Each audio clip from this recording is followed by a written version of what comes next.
Assalamualaikum warahmatullahi wabarakatuh. Saya Ananda Putri Natasa dengan NIM 220253608464 dari Offering EE. Di sini saya akan mempresentasikan komunikasi persuasif desain. Materinya itu tentang komunikasi persuasi.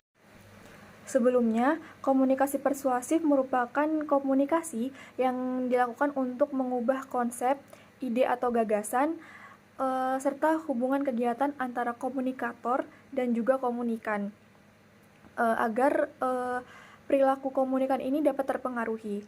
Jadi, secara umum, secara garis besarnya, komunikasi persuasif ini bertujuan untuk mengubah pandangan, pemikiran, pendapat dari komunikannya. Selanjutnya, ada tujuan dari komunikasi persuasif. Dilihat dari sebelumnya pengertian komunikasi persuasif, tujuan komunikasi persuasif ini terdiri dari 3. Yang pertama itu ada mempengaruhi orang lain. Selanjutnya ada memperkuat kegiatan komunikasi. Contohnya melalui penyampaian ilustrasi dan juga menampilkan informasi-informasi yang dapat mempengaruhi komunikan. Terakhir ada menegaskan dan mengubah perilaku dari komunikan. Selanjutnya ada elemen dari komunikasi persuasif. Terdapat 3 elemen. Yang pertama itu ada claim, where on, sama selanjutnya terakhir itu ada data. Nah, yang claim ini merupakan pernyataan tujuan persuasi baik yang tersurat maupun tersirat.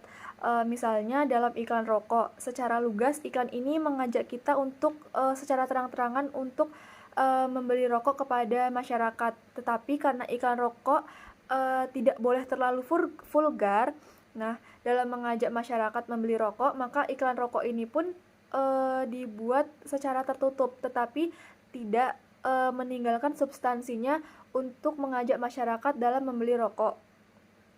Jadi contohnya itu kayak banyak ya, kayak di billboard atau di mana gitu, spanduk-spanduk gitu banyak iklan rokok. Tetapi pasti setiap di bawah iklan tersebut itu ada kayak peringatan kita, rokok itu membunuhmu, seperti itu.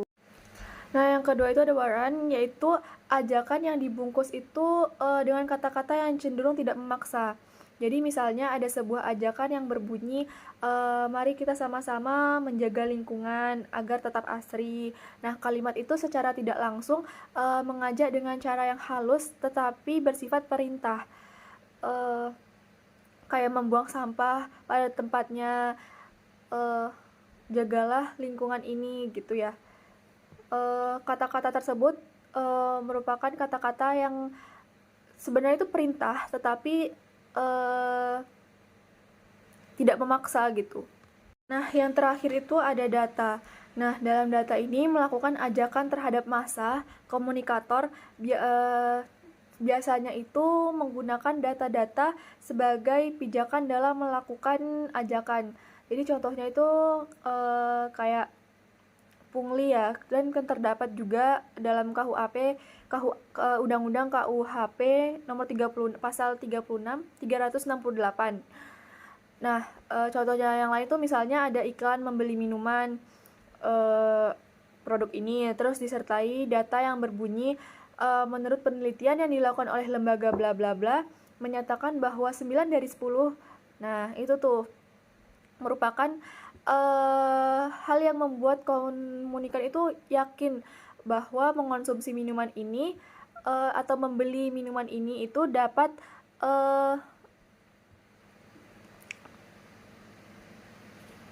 terpercaya gitu ya, karena kan berbasis data. Selanjutnya ada jenis-jenis komunikasi persuasi. Yang pertama itu ada persuasi rasional, yang kedua ada persuasi emosional, yang ketiga ada persuasi berbasis fakta, dan terakhir ada persuasi sosial. Nah, persuasi rasional ini merupakan iklan yang menampilkan argumentasi yang logis dan faktual. Jadi, mereka menampilkan iklan itu tidak menggunakan kelemahan-kelemahan dari manusia. Nah, contohnya terdapat 2 iklan ini. Nah, dua-duanya sama iklan mobil. Yang pertama itu ada iklan dari mobil Audi. Nah, Kenapa iklan mobil ini merupakan iklan persuasi rasional? Karena selain menampilkan dari foto dari mobilnya tersebut, foto dari produk yang akan diiklankan, iklan ini juga menampilkan argumentasi yang logis. Argumentasi yang logis itu apa? Jadi dalam iklan tersebut terdapat kotak, di bawahnya itu ada kotak-kotak.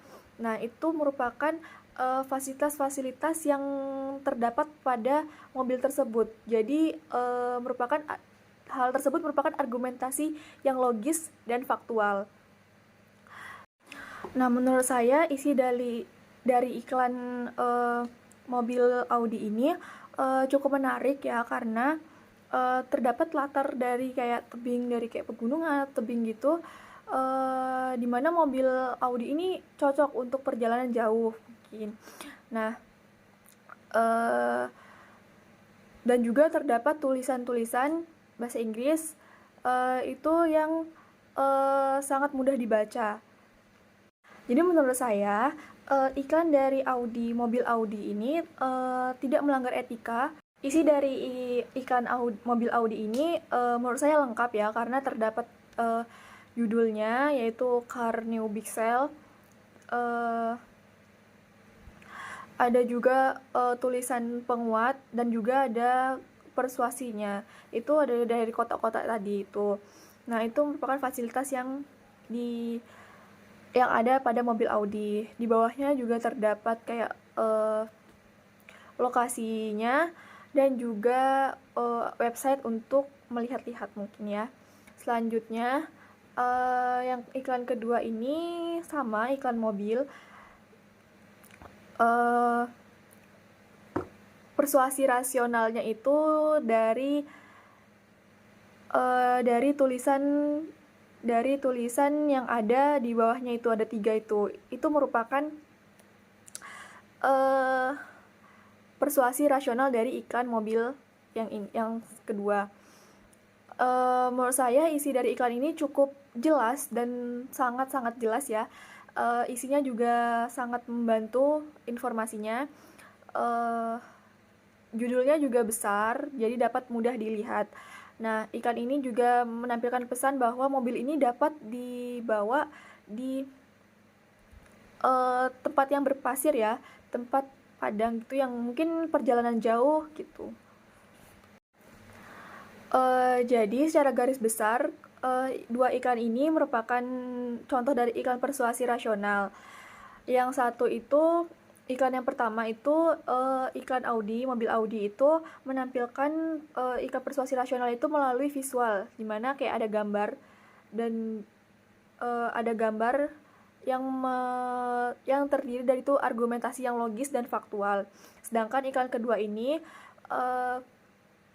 pesan rasionalnya itu melalui verbal yang ada di bawahnya itu.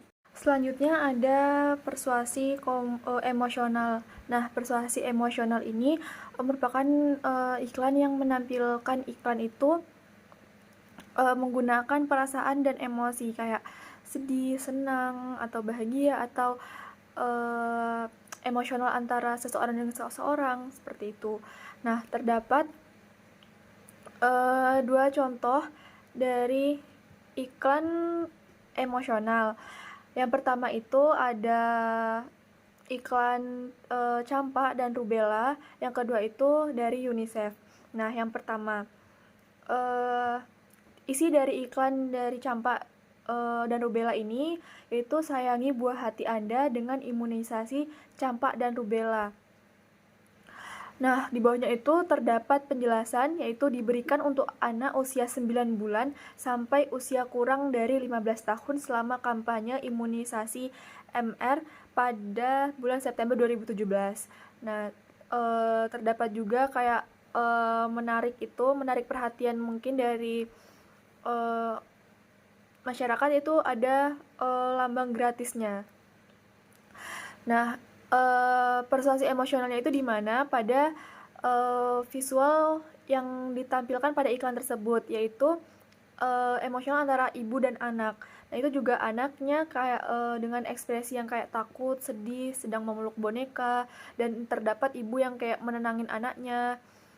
Ada juga dokter yang menyuntiknya itu kayak tersenyum, jadi seakan-akan memberikan perhatian kepada anak tersebut. Nah, pesan yang terdapat pada iklan ini itu merupakan yaitu uh, lakukan imunisasi campak dan rubella untuk buah hati kita, karena itu akan mempengaruhi anak. Jadi intinya iklan dari campak rubella ini itu menampilkan persuasi emosionalnya melalui visual. Nah, menurut saya iklan ini yang pertama ini tidak melanggar etika karena tidak terdapat pelanggaran yang dilakukan pada iklan tersebut. Hanya ada gambar dokter, anak, ibu, dan juga penjelasan dari iklan tersebut. Selanjutnya, yang kedua itu ada iklan UNICEF. Nah, iklan UNICEF ini mungkin tidak terlalu banyak tulisannya ya, tapi mungkin maknanya itu yang banyak. Jadi, isi iklan ini terdapat gambar, terdapat foto anak kecil dalam kayak sebuah toko baju atau sebuah mall gitu. Nah, itu ada terdapat dua patung kayak patung bajunya gitu ya. Ada cewek dan ada cowok. Nah, anak kecil itu berada di tengah-tengahnya sambil memegangi dua patung tersebut. Hal itu juga ini ya, menambahkan makna dari iklan tersebut, yaitu tulisannya every child needs a family. Nah, setiap anak membutuhkan sebuah keluarga. Nah, di mana visual dari iklan tersebut mendukung dari tulisan dari iklan. Yang banyak kita ketahui bahwa terjadi perceraian atau juga pertengkaran dalam rumah tangga. Nah, mungkin anak ini dalam iklan tersebut menganggap patung itu ayah dan ibunya, karena mungkin karena kurangnya kasih sayang atau bagaimana gitu ya. Nah, jadi persuasi emosionalnya itu bukan melalui dua-duanya sih sebenarnya ya, melalui verbal dan visual. Visualnya itu dari foto anak itu ya, kan langsung emosional tuh, kayak seorang anak yang membutuhkan keluarga, kayak menganggap patung itu adalah ayah dan ibunya. Yang kedua itu verbalnya itu dari tulisannya, yaitu every child needs a family. Nah, keseluruhan iklan dari UNICEF ini menurut saya sangat emosional ya, dan juga lebih mendominasikan visualnya dibandingkan verbalnya. Informasinya juga terdapat logo ya, jadi kayak logo UNICEF di bawah gitu. Yang tulisannya lainnya tuh cuman kayak website atau websitenya saja gitu ya. Selanjutnya ada persuasi berbasis fakta, di mana iklan ini menggunakan informasi-informasi yang valid. Nah, contohnya itu ada dua. Yang pertama iklan susu Fresh and Flag dan iklan rokok. Pertama, iklan Fresh and Flag, susu Fresh and Flag ini isi iklannya itu ada gambar Fresh and Flag, ada susu Fresh and Flag-nya, terus ada kayak ilustrasi dari susu itu, terus ada tulisan tahukah kamu setiap sajian susu Fresh and Flag mengandung vitamin dan mineral. Nah, terus juga ada kayak buletan, terus ada minuman susu ini mengandung fosfor, lodium, 8 vitamin, dan kalsium. Nah, itu merupakan persuasi yang berbasis fakta. Karena mungkin susu Fresh and Flag ini kan dibuatnya dari pabrik ya, pasti sudah diuji, sudah dilakukan pengecekan, dimana hal tersebut itu valid, hal tersebut itu fakta. Nah, pesan dari iklan ini itu iklan Fresh and Flag ini mengandung susu yang sehat, susu yang mengandung vitamin dan mineral. Nah, juga pada gambar ini ya, pada iklan ini itu gambarnya itu susu Frisian Fresh rasa full cream. Menurut saya iklan ini itu tidak melanggar etika ya, karena tidak ada yang dilanggar gitu, karena hanya cuman menampilkan ilustrasi dari susu Frisian Fresh itu. Susu Frisian Fresh ini persuasi berbasis faktanya itu melalui tulisan yang kayak ya tulisannya itu yang Frisian Fresh mengandung vitamin dan mineral. Selanjutnya yang kedua itu ada pada yang kayak lingkaran itu yang ada kalsium, fosfor, iodium sama 8 vitamin itu. Nah, yang kedua itu iklan stop merokok ya. Kenapa iklan ini berbasis fakta? Karena yang kita tahu, yang semua orang tahu, iklan rokok ini dapat membunuh kita secara perlahan. Nah, pada iklan ini terdapat fakta di mana bertuliskan manis sih, tetapi sayang pembunuh. Rokok ini memang membunuh kita secara perlahan ya, jadi bukan kayak makan racun, bukan, tetapi membunuh kita secara perlahan, kayak mungkin penyakit-penyakit paru-paru gitu ya, kesehatan paru-paru kita terganggu. Nah, pada iklan ini